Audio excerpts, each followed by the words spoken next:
정홍원 총리를 유임시킨 박근혜 대통령에 대해 현실적인 고충을 이해한다는 입장부터 막무가내 인사라는 평가까지 다양한 반응이 나오고 있습니다. 이러한 정치적 반응과는 별개로 법적인 문제를 지적하는 목소리가 있습니다.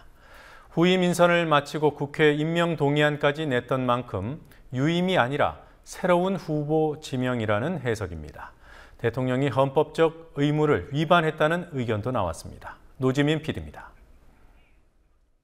지난 4월 27일 정홍원 총리는 세월호 참사에 대한 정부의 실책에 책임을 지고 총리직에서 물러나겠다고 선언했습니다.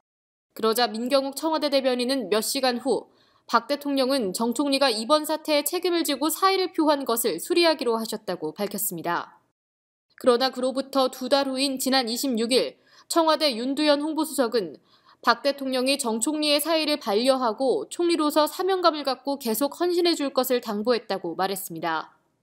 이에 대해 정 총리가 유임됐다는 표현을 흔히 쓰고 있지만 유임이 아니라 사표 수리 후 후임 총리 후보 지명이라고 보는 게 타당하다는 지적이 나옵니다.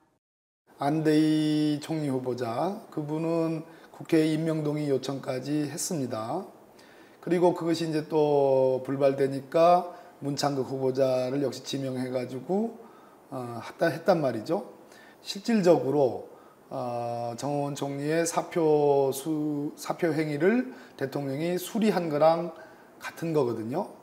그렇기 때문에 새로 총리 후임자를 지명하고 헌법이 요구하는 임명동의 요청을 새로 해야 되고 또 국회 청문회법에 의해서 다시 청문 요청을 새로 해야 되는 겁니다.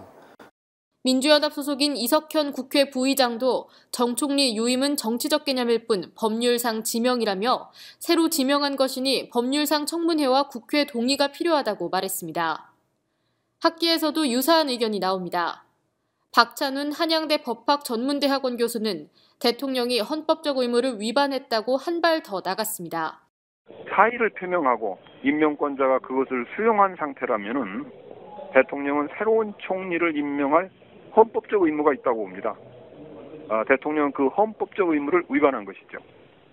만일 이번 유임 결정이 아무런 문제가 없는 것으로 귀착된다면 향후 총리, 장관 임명에서도 이 같은 일은 되풀이될 수 있을 것입니다. 아마도 정 총리가 이제 곧 국회에서 대정부 답변을 하게 될 텐데요. 그때가 바로 정 총리에 대한 정치적인 인사청문회가 될 것이라고 봅니다. 그러나 새누리당의 김현숙 원내부대표는 이 같은 문제 제기는 정쟁이라며 법리적으로 문제가 없다고 주장했습니다. 실체적으로 문제 제기를 하려고 한다기보다는 이걸 또 좀 비판하는 그런 거라고 저는 생각이 되고요. 법리적인 얘기는 그래서 법리적인 문제는 없다라고 거의 판단이 되고요. 총리를 둘러서 인사청문회에서 그 전에 가기 전에 일종의 여론 재판을 통해서 이것이 정쟁으로 또 공론을 불려시키는 것들이 상당히 바람직하지 않다라는 거 하에 해결해야 될 일이 많기 때문에 공백기를 빨리 줄이자는 의미에서 선택하신 어떤 제약이 있는 상태에서 선택한 합리적인 선택 중에 방안 중에 하나라고 저는 생각하고요.